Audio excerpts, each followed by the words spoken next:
Deesa police દ્વારા બળદેવનાથ ગિરિબાપુની અટકાયત કરવામાં આવી છે અને આખી બાબતને લઈને હવે સૌથી મોટી વાત એ સામે આવી રહી છે। ચૌધરી સમાજના આગેવાન દ્વારા એવું કહેવામાં આવ્યું છે કે બળદેવનાથ ગિરિબાપુની ધરપકડ કરવામાં આવી છે।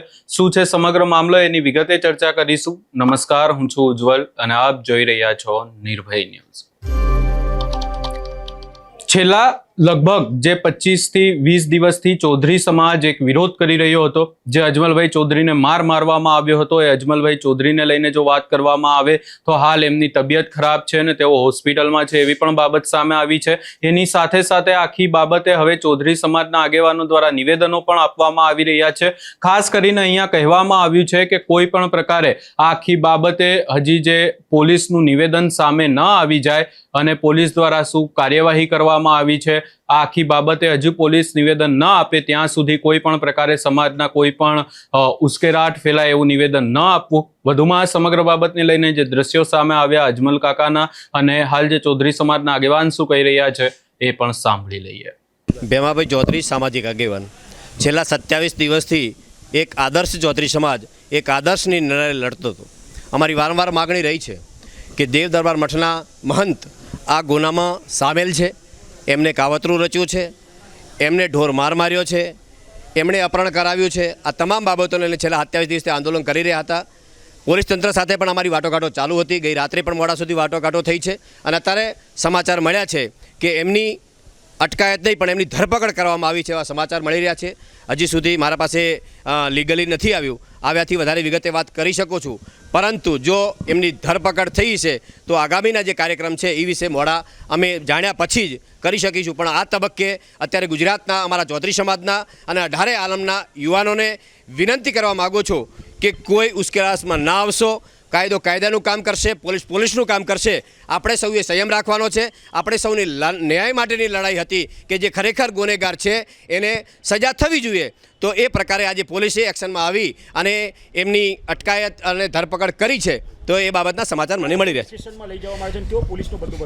ડીસા રૂરલ પોલીસ સ્ટેશનની અંદર જે તપાસ કરનાર પ્રજાપતિ અધિકારી સાહેબ છે એટલે એસઓજી ટીમ સાથે કંઈક મળી અને એમની ધરપકડ કરી છે અને ડીસા પોલીસ બંદોબસ્ત પૂરતો પણ ગોઠવવામાં આવ્યો છે કે કોઈ અજુગતો બનાવ ન બની જાય એની પણ વ્યવસ્થા પોલીસે કરી છે। તો એ તબક્કે પોલીસનો પણ આ તબક્કે આભાર માનું છું। અત્યારે પોલીસ ફરિયાદ થઈ બાદ અત્યારે જે અટકાયત કરવામાં આવી છે કે ધરપકડ કરવામાં આવી છે, ટૂંક જ સમયના અંદર એમને અંદર પણ રાખવામાં આવશે, તો શું આ તમામ જે તમારા કાર્યક્રમો હતા તે રદ થશે કે નહીં થાય?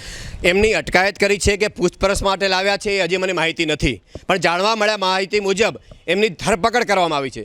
જો ધરપકડ કરવામાં આવી છે તો અમે અમારો વિચાર બદલીશું મતલબ કે તમામ કાર્યક્રમો જે રેલી હતી એ કેન્સલ એ જાણ્યા પછી જ હું કહી શકું કે કઈ રીતે એમને લાવવામાં આવ્યા છે। હજી મને માહિતી મળી નથી, માહિતી મળે હું આપને જણાવી શકું। હા, 100% અટકાયત નથી, ધરપકડ કરી છે। ધરપકડ એટલે એફઆઈઆરમાં નામ હોય તો ધરપકડ થાય, અટકાયત છે પૂછપરછ માટે અટકાયત હોય। તમારી ઈચ્છાઓ શું હતી? અમારી માગણી હતી કે ખરેખર બળદેવનાથજી ગુનેગાર છે તો એનું એફઆઈઆરમાં નામ આવવું જોઈએ અને એની ધરપકડ થવી જોઈએ। તો ધરપકડ થઈ છે, હવે હજી સમાચાર મળ્યા નથી, મને વાયા ટુ વાયા સમાચાર મળ્યા છે। વિગતે પોલીસનું સ્ટેટમેન્ટ શું આવે છે એના પછી જ હું આપને જણાવી શકું એમ છું। હા, ધરપકડ થઈ જવા સમાચાર છે।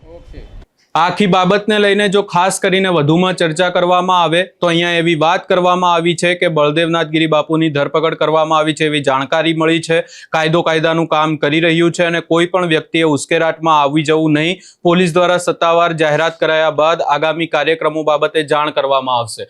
ખાસ કરીને અહીંયા જો વાત કરવામાં આવે તો ચૌધરી સમાજ દ્વારા એક 11 તારીખે ગાંધીનગરમાં ટ્રેક્ટર રેલીની પણ વાત કરવામાં આવી હતી। એટલે આ તમામ બાબતોને લઈને પણ હજી આગામી સમયમાં પોલીસ દ્વારા કેવી રીતે કાર્યવાહી કરવામાં આવે છે, ત્યારબાદ ચૌધરી સમાજના આગેવાનો દ્વારા નિવેદન આપવામાં આવશે અને ખુલાસો કરવામાં આવશે એવી વાત પણ અહીંયા કરવામાં આવી છે। આ સમગ્ર બાબતે તમારો શું અભિપ્રાય છે એ અમને કમેન્ટ કરી જરૂર જણાવશો ને અમારી ચેનલ નિર્ભય ન્યૂઝને લાઇક, શેર, સબસ્ક્રાઇબ કરવાનું ભૂલશો નહીં।